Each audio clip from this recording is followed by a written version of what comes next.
The 7 Swabians. 7 Swabians were once together.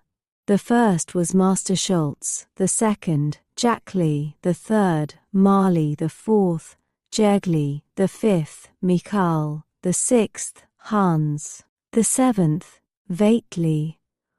All 7 had made up their minds to travel about the world to seek adventures and perform great deeds.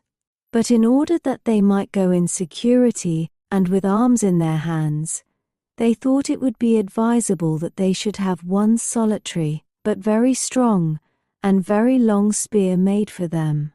This spear all 7 of them took in their hands at once. In front walked the boldest and bravest, and that was Master Schultz. All the others followed in a row, and Veitli was the last.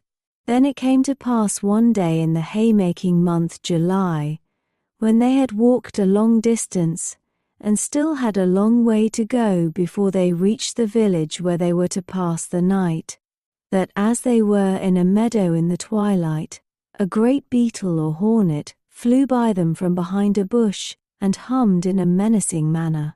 Master Schultz was so terrified that he all but dropped the spear, and a cold perspiration broke out over his whole body. "Hark! Hark!" cried he to his comrades. "Good heavens, I hear a drum." Jackli, who was behind him holding the spear, and who perceived some kind of a smell, said, "Something is most certainly going on, for I taste powder and matches."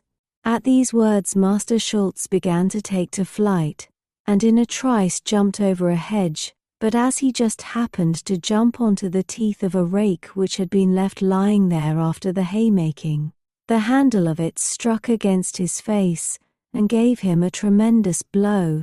"Oh dear! Oh dear!" screamed Master Schultz. "Take me prisoner! I surrender! I surrender!" The other 6 all leapt over, one on the top of the other, crying, "If you surrender, I surrender too. If you surrender, I surrender too." At length, as no enemy was there to bind and take them away, they saw that they had been mistaken, and in order that the story might not be known, and they be treated as fools and ridiculed, they all swore to each other to hold their peace about it until one of them accidentally spoke of it. Then they journeyed onwards. The second danger which they survived cannot be compared with the first. Some days afterwards, their path led them through a fallow field where a hare was sitting sleeping in the sun. Her ears were standing straight up, and her great glassy eyes were wide open. All of them were alarmed at the sight of the horrible wild beast, and they consulted together as to what it would be the least dangerous to do. For if they were to run away, they knew that the monster would pursue and swallow them whole. So they said, "We must go through a great and dangerous struggle. Boldly ventured is half won." And all 7 grasped the spear, Master Schultz in front, and Veitli behind. Master Schultz was always trying to keep the spear back, but Veitli had become quite brave while behind, and wanted to dash forward and cried, "Strike home in every Swabian's name, or else I wish ye may be lame." But Hans knew how to meet this and said, "Thunder and lightning, it's fine to prate, but for dragon hunting thou'rt I too late." Michael cried, "Nothing is wanting, not even a hare, be sure the devil himself is there." Then it was Jergli's turn to speak. "If it be not, it's at least his mother, or else it's the devil's own stepbrother."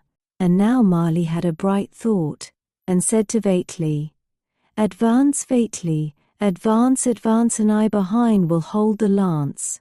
Veitli, however, did not attend to that, and Jackli said, "'Tis Schultz's place the first to be. No one deserves that honor but he."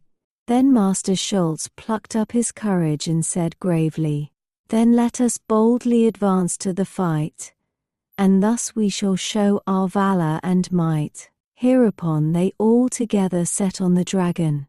Master Schultz crossed himself and prayed for God's assistance, but as all this was of no avail, and he was getting nearer and nearer to the enemy, he screamed, "Oh ho! Oh ho! Ho! Ho! Ho!" in the greatest anguish.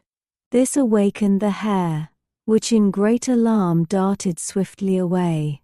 When Master Schultz saw her thus flying from the field of battle, he cried in his joy, "Quick, Veitli, quick, look there, the monster's nothing but a hare." But the Swabian allies went in search of further adventures, and came to the Moselle, a mossy, quiet, deep river, over which there are few bridges, and which in many places people have to cross in boats. As the 7 Swabians did not know this, they called to a man who was working on the opposite side of the river, to know how people contrived to get across. The distance and their way of speaking made the man unable to understand what they wanted, and he said, What? In the way people speak in the neighborhood of Treves. Master Schultz thought he was saying, wade through the water, and as he was the first began to set out and went into the Moselle. It was not long before he sank in the mud and the deep waves which drove against him. But his hat was blown on the opposite shore by the wind, and a frog sat down beside it and croaked, What? The other 6 on the opposite side heard that and said, Oh ho, comrades, Master Schultz is calling us. If he can wade across, why cannot we? So they all jumped into the water together in a great hurry and were drowned.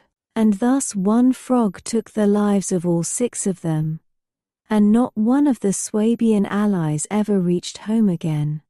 Please like and subscribe for more bedtime tales.